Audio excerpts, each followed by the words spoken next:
வழிகாட்டும் என் தெய்வமே, துணையாக எனில் வாருமே. என் அன்பார்ந்த சகோதர சகோதரிகளே, உங்கள் அனைவருக்கும் இனிய காலை வணக்கம். இன்றைய திருப்பலி வாசகங்களில் நாம் கேட்க போகும் இறை வார்த்தைகள் நம்மை ஆழமான நம்பிக்கைக்கும் பயமின்றி வாழும் துணிவிற்கும் அழைக்கின்றது. தொடக்க நூலில் இறைவன் தம் மக்களை மீண்டும் சந்திப்பார் என்று வாக்குறுதி அளிக்கிறார். அவர் கைவிடும் தெய்வம் அல்ல, அழைத்து செல்வதற்காக உறுதி கொண்டிருக்கிறார். அந்த வாக்குறுதி நம்முடைய வாழ்க்கைக்கே நேரடியான பாக்கியம். இன்றைய பதிலுரை பாடலில் கடவுளை நாடி தேடுவோரே உங்கள் உள்ளம் ஊக்கமடைவதாக என்னும் வார்த்தை இன்றைய வாழ்வியல் சோர்வுகளுக்கு நம்மை எழுப்பும் சத்தமாய் இருக்கட்டும். இன்றைய நற்செய்தி வாசகத்தில் இயேசு சொல்கிறார், உடலை மட்டும் கொல்பவர்களுக்காக அஞ்ச வேண்டாம்.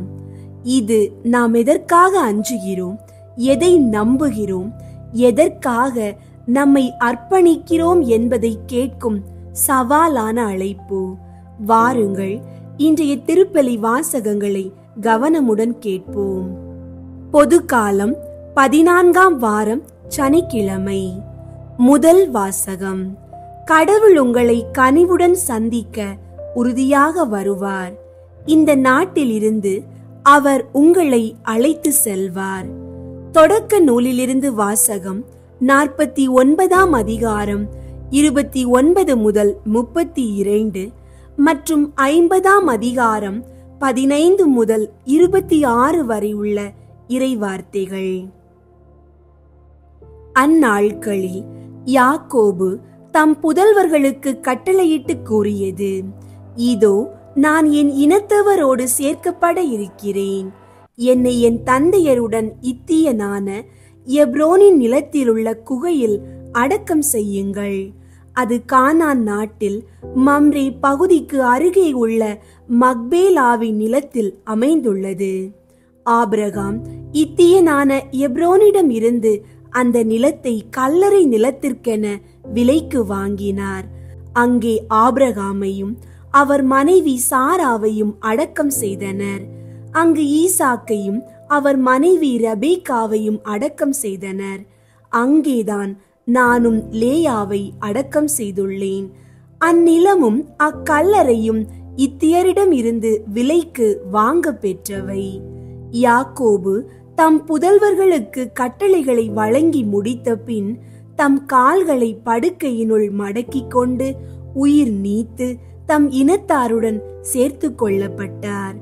அப்பொழுது யோசேப்பின் சகோதரர் தங்கள் தந்தை இறந்து விட்டதை கண்டு, யோசேப்பு நாம் அவருக்கு செய்த அனைத்து தீமைகளையும் கருதி இப்பொழுது நம்மை வெறுத்து உறுதியாக பழிவாங்குவார் என்று எண்ணினர். எனவே அவர்கள் யோசேப்புக்கு இவ்வாறு செய்தி அனுப்பினர், உம் தந்தை இறப்பதற்கு முன் உன் சகோதரர் உனக்கு தீங்கிழைத்ததன் மூலம் உண்டான குற்ற பழியையும் பாவத்தையும் மன்னித்து விடு என்று யோசேப்புக்கு சொல்லுங்கள் என்று எங்களுக்கு கட்டளையிட்டார். ஆகவே இப்பொழுது உம் தந்தையின் கடவுளுடைய அடியார்களாகிய எங்களின் குற்றப்பழியை மன்னித்தருளும். அவர்கள் இதை தம்மிடம் அறிவித்த போது யோசேப்பு அழுதார். அவர் சகோதரரும் அழுது அவர் முன் தாழ் பணிந்து, நாங்கள் உம் அடிமைகள் என்றனர். யோசேப்பு அவர்களிடம், அஞ்சாதீர்கள், நான் கடவுளுக்கு இணையானவனா? நீங்கள் எனக்கு தீமை செய்ய நினைத்தீர்கள், ஆனால் கடவுள் அதை இன்று நடப்பது போல் திரளான மக்களை உயிரோடு காக்கும் பொருட்டு நன்மையாக மாற்றிவிட்டார். ஆகவே இப்பொழுது அஞ்ச வேண்டாம். உங்களையும் உங்கள் குழந்தைகளையும் நான் பேணி காப்பேன் என்றார்.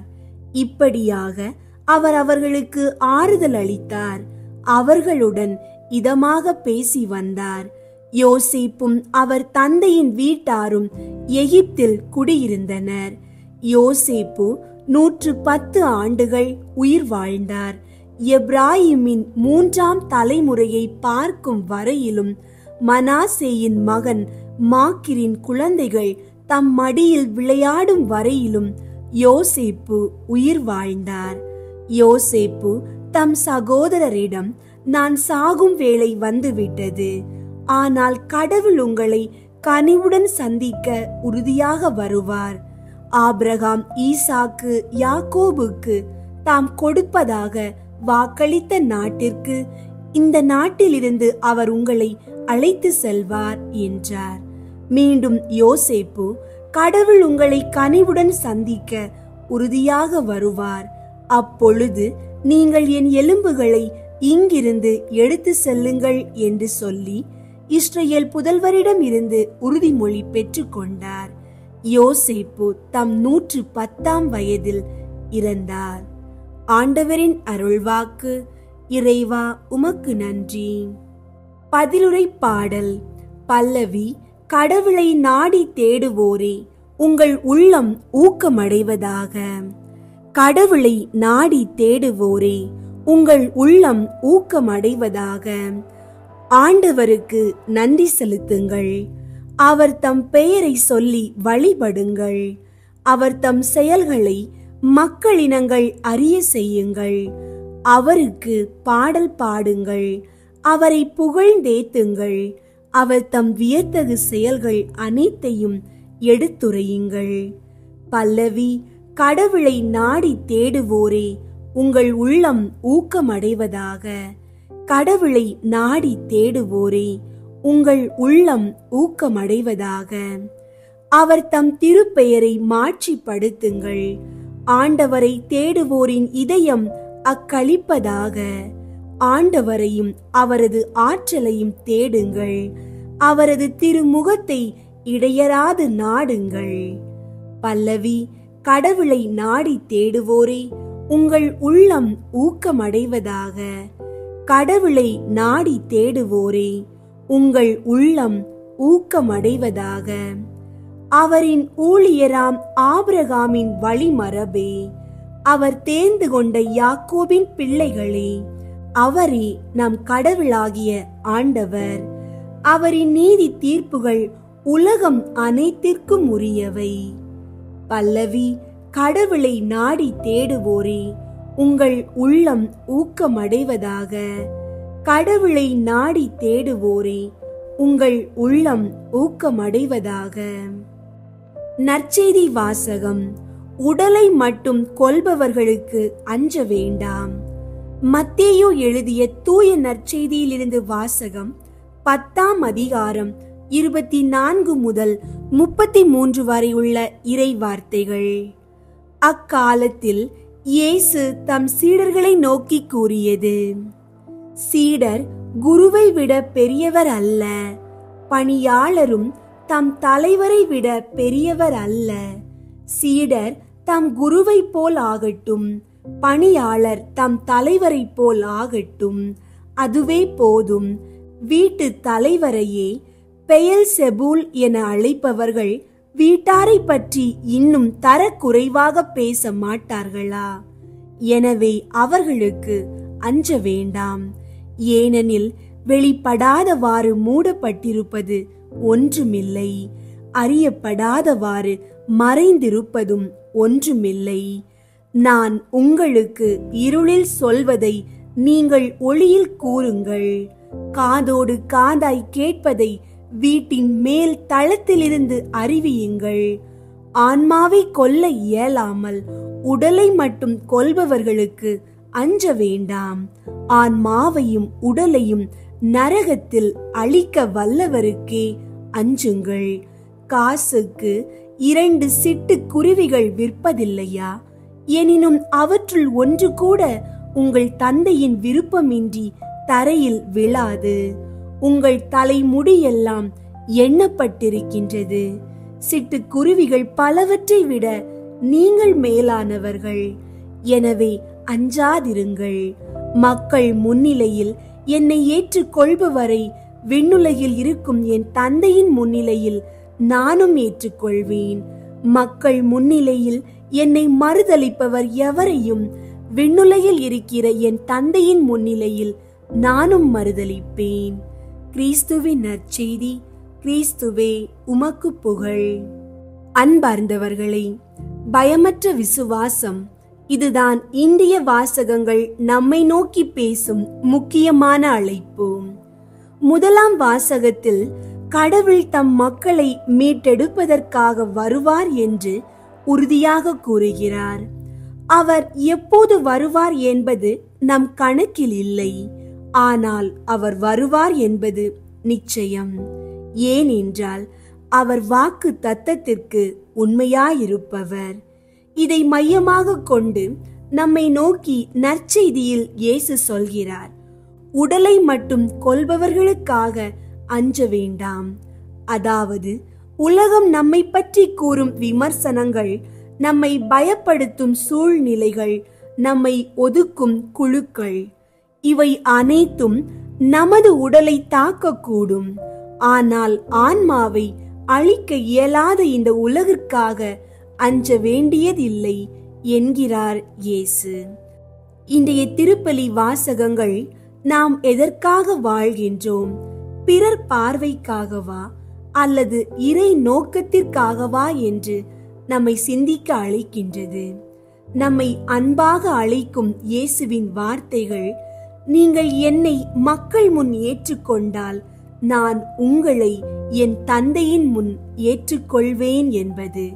உண்மையான விசுவாசம் என்பது ஏற்க வேண்டிய ஒரு சவால். அது ஒவ்வொரு நாளும் நாம் யாருடைய பக்கம் இருக்கிறோம் என்பதை தீர்மானிக்க வேண்டிய ஒரு பயணம். உலகம் பயத்துடன் நிறைந்திருந்தாலும் நம் உள்ளம் நம்பிக்கையுடன் நிறைந்து இருக்கட்டும். இன்றைய நாள் பயத்தின் அடிமையாக அல்ல, நம்பிக்கையின் சாட்சியாக வாழ்ந்திட நம்மை அழைக்கின்றது. கடவுள் நம் பக்கம் இருக்கிறாரே என்ற நிச்சயத்தில் நாம் பயமில்லாமல் வாழ்வோம். ஜெபம்.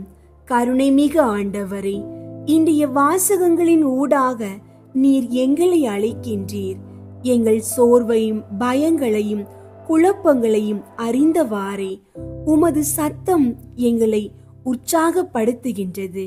நாங்கள் ஏற்க வேண்டிய சிந்தனைகள், நம்பிக்கையை நிலைநிறுத்த வேண்டிய தருணங்கள், சாட்சியாக வாழ வேண்டிய சூழ்நிலைகள், எல்லாவற்றிலும் உம்மை நம்பும் நெஞ்சையும் அஞ்சாமல் நிற்கும் துணிவையும் எங்களுக்கு தாரும். உலகத்தின் பார்வைக்கு பயந்து உம்மை மறுக்கும் நிலையிலிருந்து எங்களை விடுவித்தருளும். எங்கள் வாழ்வின் ஒவ்வொரு சாட்சியிலும் உம்மை உயர்த்தும் அருளை தாரும். ஆண்டவரே, நீர் எங்களை மறவாதவர். எங்கள் பெயர் உமது உள்ளத்தில் பதிக்கப்பட்டிருக்கிறது. அதையே நம்பி இன்று உம்மை பற்றி மகிழ்வோடும் உறுதியோடும் வாழ எங்களுக்கு உதவும். ஆமீன். புனித அந்தோணியாரின் வார பக்தி. ஜெபம். இதய தூய்மை உடையவர்கள் மாத்திரமே உமது பார்வையில் வர தகுதி பெற்றவர்களாயின் நான் எங்கு செல்வேன்? தூய அந்தோணியாரின் வேண்டுதலால் என்னை தூய்மையாக்கி எல்லா பாவ கரைகளில் இருந்தும் கழுவியருளும். தூயோரின் அருளுரை. இதய தூய்மை என்பது பக்தி என்னும் பலி எரியும் பீடமாகும். தன் கருணையுள்ள பார்வையை அதன் மீது இறைவன் செலுத்துகின்றார். நற்செயல். தூய்மைக்கு எதிரான சமயங்களையும் இடங்களையும் விட்டு அகலுதல். புனித கன்னிமரியாவை நோக்கி புனித பெர்னதத்தின் மன்றாட்டு. மிகவும் இரக்கமுள்ள தாயே, உம்மிடம் அடைக்கலம் நாடி வந்து ஆதரவை தேடி மன்றாடினோர் எவரையும் நீர் கைவிட்டதாக ஒருபோதும் உலகில் சொல்ல கேட்டதில்லை என்பதை நினைவு கூர்ந்தருளும். கன்னியர்களின் அரசியான கன்னியே, நீர் அடைக்கலம் தருபவர் என்னும் நம்பிக்கை என்னை தூண்டுவதால் நான் உமது திருவடியை நாடி வருகிறேன். பாவியாகிய நான் உமது இரக்கத்திற்காக துயரத்தோடு உம் திருமுன் காத்து நிற்கிறேன். மனிதராக பிறந்த வார்த்தையின் தாயே, என் மன்றாட்டை புறக்கணியாமல் கேட்டருளும். பிறப்பு நிலை பாவமின்றி கருவான புனித மரியே, பாவிகளுக்கு அடைக்கலமே, இதோ உம்முடைய அடைக்கலம் நாடி ஓடி வந்தோம். எங்கள் மீது இரக்கம் கொண்டு எங்களுக்காக உம் திருமகனிடம் மன்றாடும். ஆமீன். விண்ணுலகில் இருக்கிற எங்கள் தந்தையே, உமது பெயர் தூயதென போற்ற பெறுக. உமது ஆட்சி வருக. உமது திருவுள்ளம் விண்ணுலகில் நிறைவேறுவது போல மண்ணுலகிலும் நிறைவேறுக.